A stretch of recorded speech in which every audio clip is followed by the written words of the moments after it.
What's going on, guys? So today we are out here at Colonia del Rey RV in Corpus Christi, Texas, and we are going to take a look at this really cool Shasta travel trailer.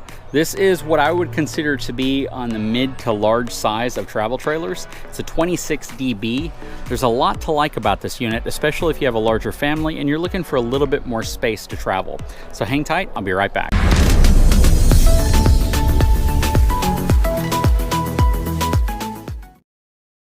So first of all, let's start by taking a look at the numbers on this unit. So this is going to have a gross vehicle weight rating, relatively light, of 6,950 pounds. It's going to have twin 3,500 pound axles and ride on 14-inch D-rated tires. It's going to have a cargo capacity of 1,474 pounds.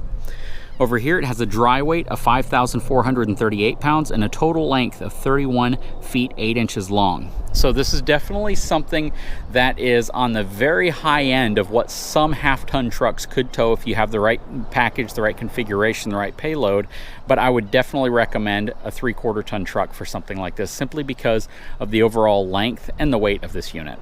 You can see it has twin propane cans up front. It has a power tongue jack as well. It has scissor style stabilization going around. This is a stick and tin unit, which means it is a wood frame with aluminum siding on top of a steel chassis.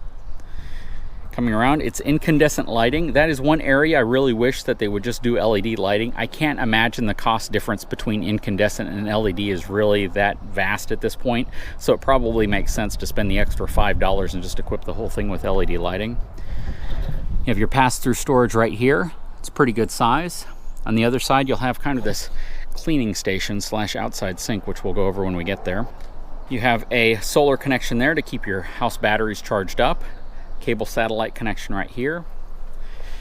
Under here, you have a rack and pinion slide, and it's on a 6-inch main I-beam frame. Relatively light unit, so I think that should be fine. Coming around to the side, this runs Castle Rock tires. No suspension upgrade.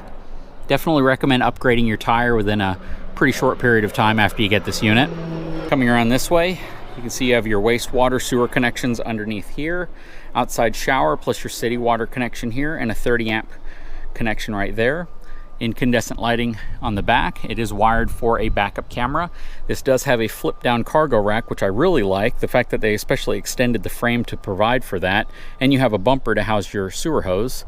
Spare tire mounted to the back. Let's work our way around to the other side.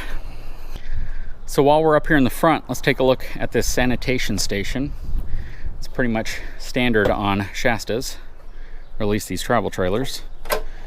And it's essentially an outside sink. So you have a paper towel holder, place to wash your hands, especially if you've been fishing and you have fish guts on your hands, something like that. You can definitely use this space for that. Here's the other half of your outside storage. Have your lighting up front, magnetic hold for that, which is nice. You have a really nice and long power awning that runs down the side. You have your LCI solid steps right here with that much deeper top step, which is really nice. Coming around this way, you have pretty much all your main water connections here. This is where you winterize your unit by adding antifreeze. Make sure you use RV antifreeze. Fresh water fill right here, outside TV connection and your 110 power, plus the outside of your water heater, outside of your furnace. You have a rear entry exit as well. I also like the fact that they include a friction hinge door on here. Let's take a step inside of this 26 dB Shasta.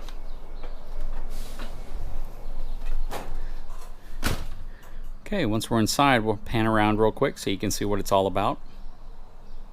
Has one large slide right here, but right off the bat you can see how much room there is in this unit. So you have a good amount of space in here, plenty of room in the center.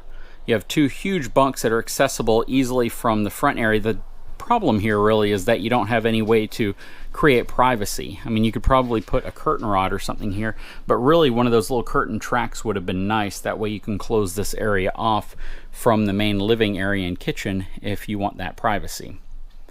You have a nice kitchenette area here as well. We'll take a look at the shower in a second, but you have some drawers here for your silverware, utensils, nice compact 3-burner cooktop, and then dual basin stainless steel sink, so I really like that. Plus you have a 12-volt refrigerator, nice stainless steel Greystone compact microwave. MSRP of $36,090 and a sale price of $26,457. In my opinion, this is a very well-priced unit. This is easily something I think a lot of folks can afford when they get into it. I don't recommend going for those 15 or 20-year loans. That, to me, just doesn't make sense.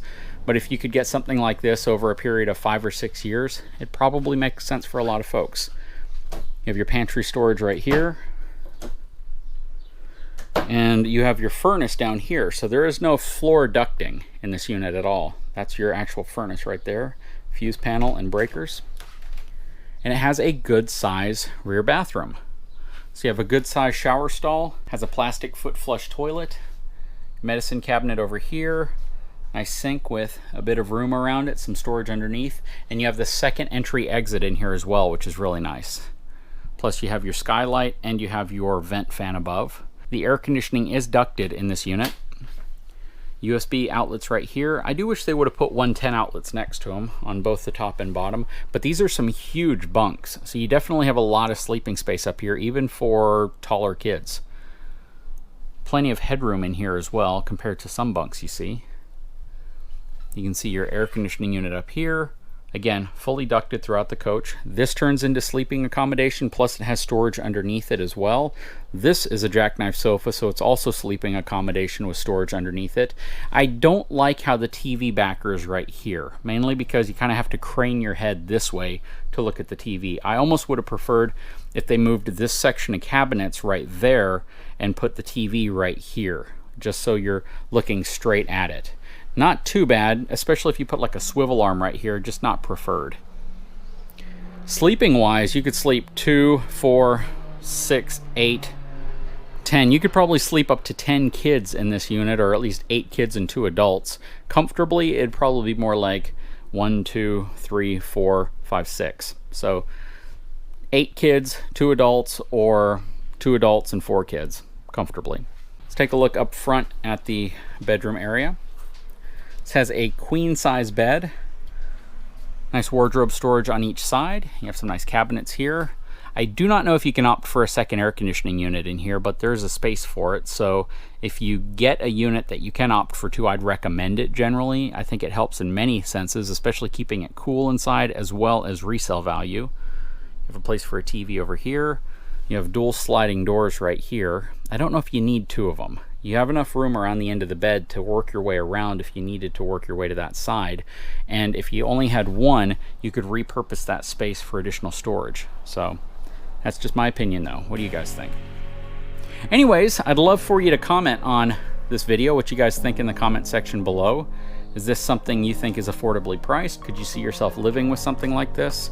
What do you think overall? I'd love your feedback. Anyways, guys, I sure hope you enjoyed this video. If you haven't had a chance, please take a moment, subscribe to my channel, give me a thumbs up, and we'll talk to you again very soon.